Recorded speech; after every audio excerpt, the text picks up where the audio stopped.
Hello Maharashtra, good morning. सकाळच्या bulletin मध्ये तुम्हा सर्वांचं स्वागत करते. तर मंडळी, आज आपल्या स्टुडिओत आपल्या सोबत चर्चा करण्यासाठी पुन्हा येत आहेत संपूर्ण महाराष्ट्राच्या आणि अर्थातच आम्हा पत्रकारांच्या लाडक्या राऊत मावशी. अगं बाई बाई बाई बाई बाई वा, किती छान वाटतंय मला पुन्हा इकडे येऊन. अगं तू जरी नसतं बोलवलंस ना तरी मी आले असते बरं का तुम्हाला भेटायला डायरेक्ट. काय बोलताय राऊत मावशी, आम्ही तुम्हाला बोलवणार नाही हे कधी शक्य आहे का? अख्ख्या महाराष्ट्राला माहितीये राऊत मावशींचं आणि पत्रकारांचं नातं किती घट्ट आहे. अगदी बरोबर बोललीस बघ. पण मी तुला म्हंटल ना, तू नसतं बोलवलं तरी मी आले असते. हे मागचं कारण ना जरा वेगळं आहे. अगं कालपासून ना माझी तब्येत ना जरा अस्वस्थ आहे. पण ना मला ना बऱ्याच अपडेटेड खबरी कळाल्यात बरं का महाराष्ट्रातल्या. मग राऊत मावशी, ही तर चांगली गोष्ट आहे. म्हणजे तुम्हाला नेहमीप्रमाणे सगळ्या खबरी कळालेल्या आहेत. पण मग या तब्येत बिघडण्याचं काय कारण आहे? अगं पण काय फायदा, मी आता आले की नाही कॅमेऱ्या समोर, म्हणून जरा असं होतंय. म्हणजे अगं म्हणजे तुला म्हणून सांगते बघ, मला ना पत्रकार, माईक आणि कॅमेरे यांपासून जास्त वेळ लांब राहिले ना की माझं बीपी जरा लो होतं. पण आता हे सगळे कॅमेरे बघून मला ना जीवात जीवाल्यासारखं वाटतंय. नशीब. पण मग राऊत मावशी, मगाशी तुम्ही जसं सांगितलं की तुम्हाला काहीतरी अपडेटेड खबरी लागलेल्या आहेत म्हणून, काय आहेत नेमक्या त्या खबरी आम्हाला पण सांगा. सांगते. अगं तुला मागच्या वेळेला म्हटलं होतं ना, आमच्या ती ठाण्याची सून आहे ना, ठाण्याची सून, तिच्या नवऱ्याने बारामतीची सवत आणली होती बघ.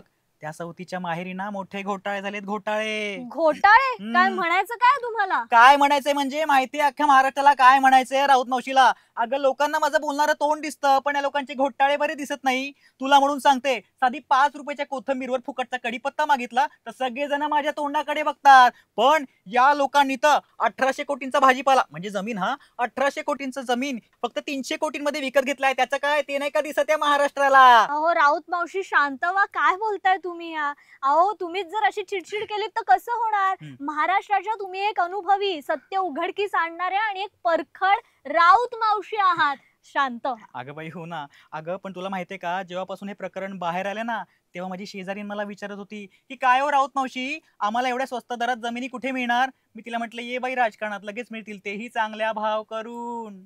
पण मग तुम्हाला असं कुठेतरी वाटतंय का की या संपूर्ण प्रकरणात काहीतरी सेटिंग आहे?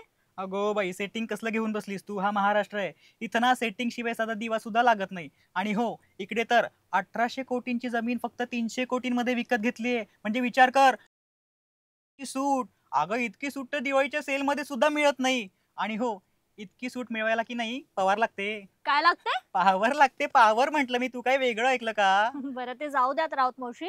पण मग या संपूर्ण प्रकरणावर ती ठाण्याच्या सुनबाईंची सवत, ती कशी काय गप्प? म्हणजे त्या असं म्हणतायत की या संपूर्ण प्रकरणाशी माझा काहीच थेट संबंध नाहीये. अगं बाई, ती असंच म्हणते, या संपूर्ण प्रकरणाशी माझा काही संबंध नाही. अगं पण हे वरवर दिसतं सगळ्यांना छान, आतल्या गोष्टी कोणाला माहिती? मग तुम्हाला असं वाटतंय आता ही सवत अडचणीत येईल? अगं बाई, त्यांची अडचण नसते, ती बारामतीची सवत आहे. तिच्यासाठी अडचण म्हणजे प्रेस कॉन्फरन्सला जायचं आणि म्हणायचं अशा ठिकाणी मला काही माहितच नाही. कॅरेक्टर सुटतंय राऊत अगं मावशी. म्हणजे बाकीचं सगळं देव बघेल आणि त्यांचा वकील बघेल.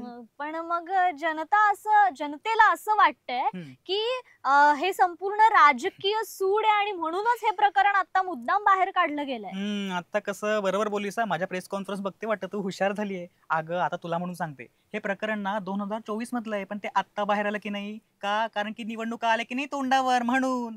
आणि राहिला प्रश्न जनतेचा, जनतेला काय सगळं हवं असतं, त्यांना काही ना काही वाटत असतं. त्यांना वीज हवी, पेट्रोल हवं, पाणी हवं, नोकरी हवं. पण त्यांना मिळतं काय? फुकटच्या प्रेस कॉन्फरन्स.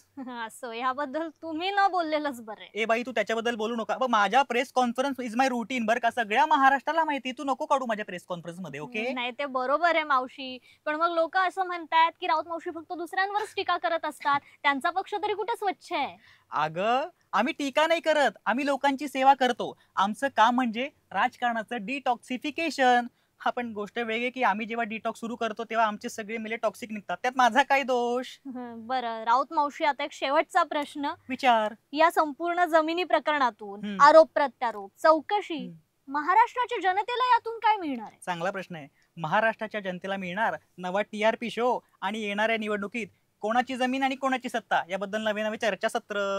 वा राऊत मावशी, नेहमीप्रमाणे तुमचं उत्तर अगदी तिखट पण खरं. म्हणजे काय, अजून शंका आहे का तुझ्या मनात? चला माझा वेळ झाला, येते. मी बाय बाय बाय. ह्याची लिंक मला आठवणीने पाठवा. चला येते, बाय बाय, नमस्कार. तर आजच्या चर्चेत इतकंच.